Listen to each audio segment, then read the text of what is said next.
Nous allons voir ici la datation du livre de l'Apocalypse. Certains estimeraient qu'il ne s'agit pas d'une information très importante. Pourtant, une fausse date peut nous conduire à l'extrême opposé du message que ce livre cherche à nous communiquer.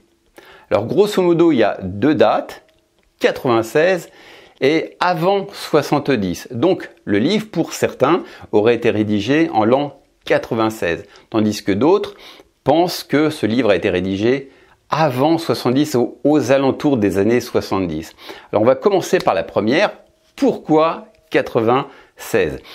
Certains ont estimé que ce livre avait été écrit en 96 sur la base d'une simple phrase écrite par Irénée de Lyon dans son livre Contre les hérésies. Alors, il faut savoir que Irénée de Lyon a personnellement connu Polycarpe, un autre évêque, qui lui-même a connu personnellement Jean, l'auteur de l'Apocalypse. On peut facilement imaginer que Irénée et Polycarpe ont échangé au sujet de Jean et de son livre. Donc, Irénée de Lyon a écrit ce livre Contre les hérésies, et dedans, il y a une certaine phrase que certains vont utiliser pour justifier une datation en 96. Alors voici cette phrase. « Il ou elle a été vu il n'y a pas très longtemps, presque au temps de notre génération, vers la fin du règne de Domitien. » Alors Domitien, c'était un empereur qui est mort en 96. Et on nous dit que quelque chose ou quelqu'un a été vu à la fin du règne de Domitien. Entre parenthèses, 96. Et dans le contexte de ce passage, il faut savoir que l'on parle de Jean et du livre de l'Apocalypse. Il faut aussi savoir que ce qui a été traduit tour à tour par « il a été vu » ou « elle a été vue » provient du grec « éoraté ». Le problème avec « éoraté », un terme grec, c'est qu'il est ambigu et il peut désigner aussi bien le féminin que le masculin. En d'autres termes, on ne sait pas si c'est Jean ou la rédaction de l'Apocalypse qui a été vue à la fin du règne de Domitien, c'est-à-dire 96.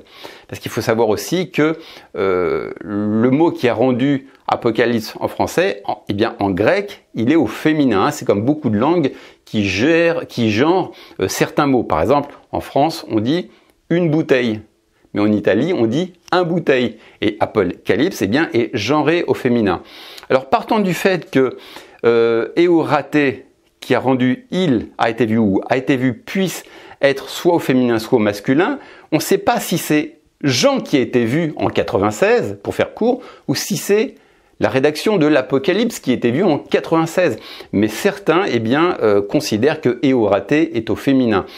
En d'autres termes, ça donnerait l'Apocalypse a été vu à la fin du règne de Domitien, entre parenthèses, 96. Mais il y a de fortes chances qu'il s'agisse d'une fausse interprétation. D'ailleurs, la version latine de ce livre met les points sur les i, en tout cas, mais il a été vu. En l'occurrence, c'est Jean qui a été vu en 96 et non l'Apocalypse.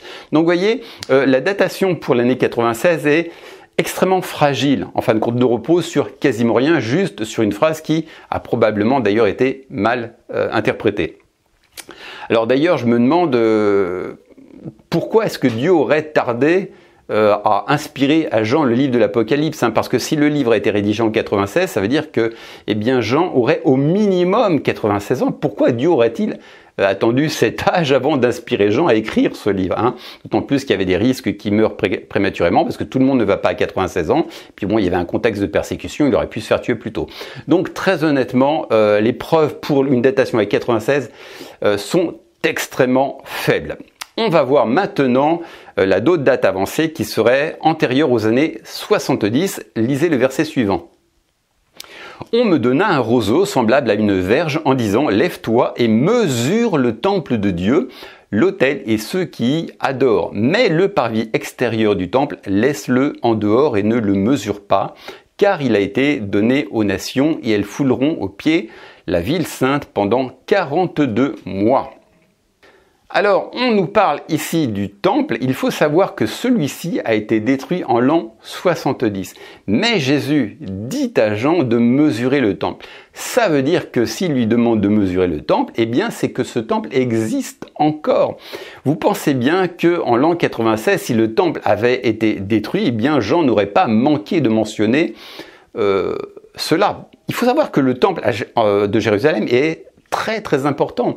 Je dirais c'est le sang même de la nation d'Israël. Hein. C'est pas un bâtiment seulement, c'est plus que ça, c'est une entité spirituelle extrêmement importante. Toute la nation d'Israël reposait sur sa religion, sur la religion mosaïque, sur la religion judaïque. Donc c'était quelque chose d'extrêmement important. Et si le temple avait été détruit, eh bien, vous pensez bien que Jean l'aurait mentionné. De toute manière, dans tous les cas, Jésus demande de mesurer ce temple, c'est donc qu'il existe encore. Alors certains diraient oui, mais c'est prophétique. Jean ne parle pas ici du véritable temple de Pierre qui a été détruit en l'an 70, mais d'un troisième temple qui existerait des milliers d'années plus tard. Non, parce que lorsque Jésus prophétise au sujet du temple, il parle de ce temple, celui du début du siècle, enfin qui était encore présent au début du siècle, et non d'un temple qui verrait le jour 2000 ans plus tard. Hein. Lisez bien le verset suivant.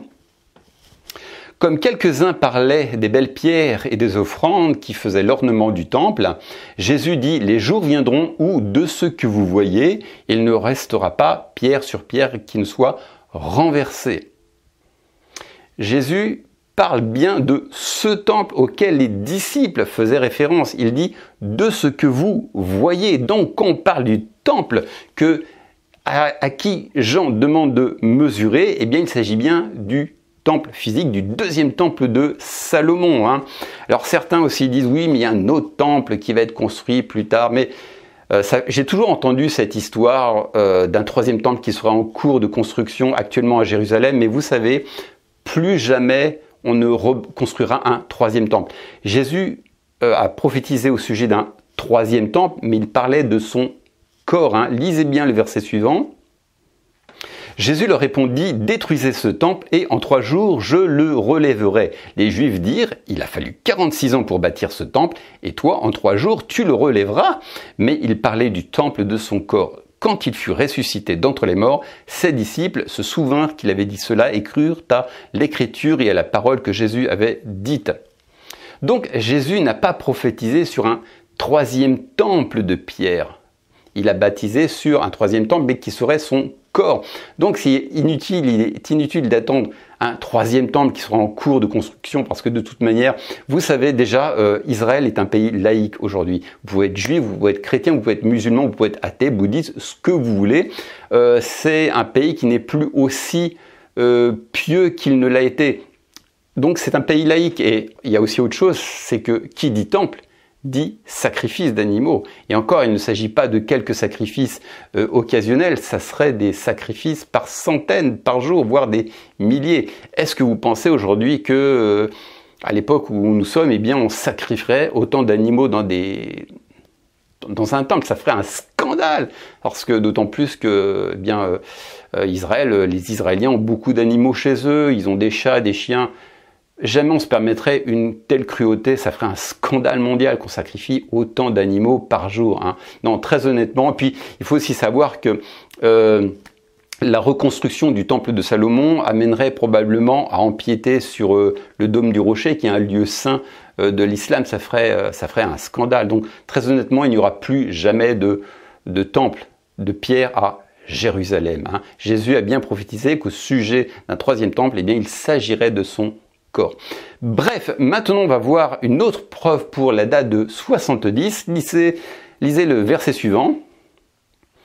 Mais le parvis extérieur du temple, laisse-le de côté et ne le mesure pas, car il a été donné aux nations et elles fouleront aux pieds la ville sainte pendant 42 mois.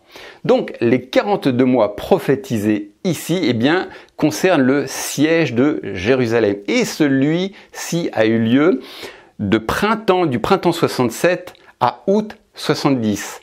Donc, ce n'est plus de l'interprétation. Ici, on est dans l'histoire. Donc, on voit bien que Jean, ici, en fait, il traite de l'histoire qui était en train de se dérouler de son vivant, et notamment entre 67 et 70.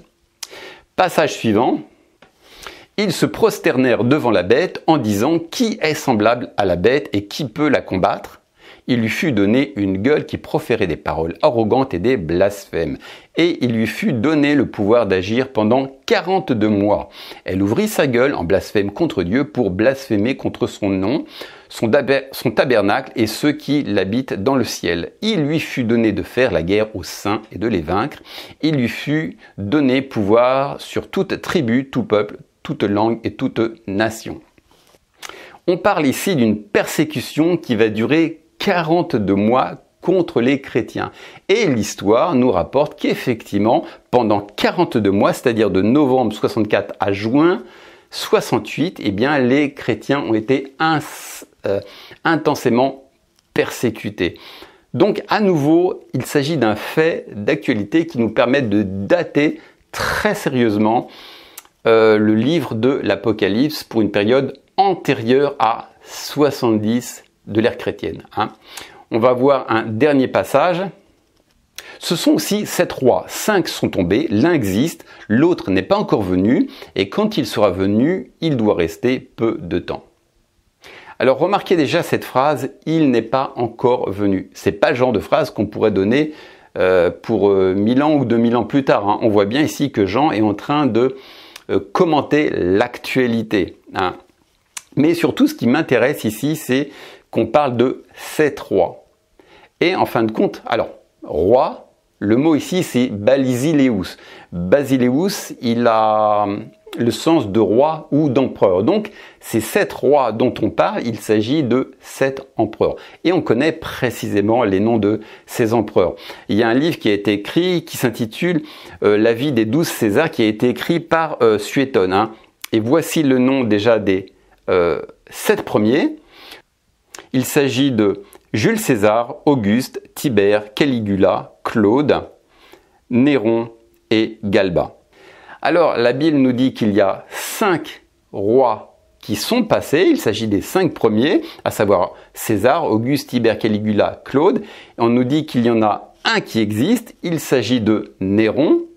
Donc, on sait précisément que au moment où j'en parle, eh bien, c'est Néron qui est au pouvoir, qui est mort en 68. Et enfin, on nous dit qu'il y en a un 7e qui n'est pas encore venu, mais qui durera peu de temps. En fait, il s'agit de Galba. Et on sait qu'il n'a été au pouvoir que 7 mois seulement.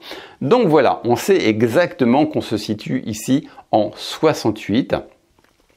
Donc, vous voyez, c'est irréfutable. Toutes les preuves pour 96 en fait tombent complètement à l'eau et je pense qu'il faut vraiment faire preuve de beaucoup de mauvaise foi pour contester ce fait. On peut vraiment très assurément dater la rédaction du livre de l'Apocalypse à 70. Donc voilà, vous verrez que c'est une information qui est vraiment capitale. Si vous suivez ma série de vidéos sur l'eschatologie ou même si vous avez déjà suivi les précédentes, mais c'est vrai qu'avoir une mauvaise date peut vous faire dire complètement l'inverse du message que l'Apocalypse cherche à nous communiquer. Voilà, c'est tout ce que je voulais partager avec vous aujourd'hui et je vous donne rendez-vous pour une prochaine vidéo. Ciao!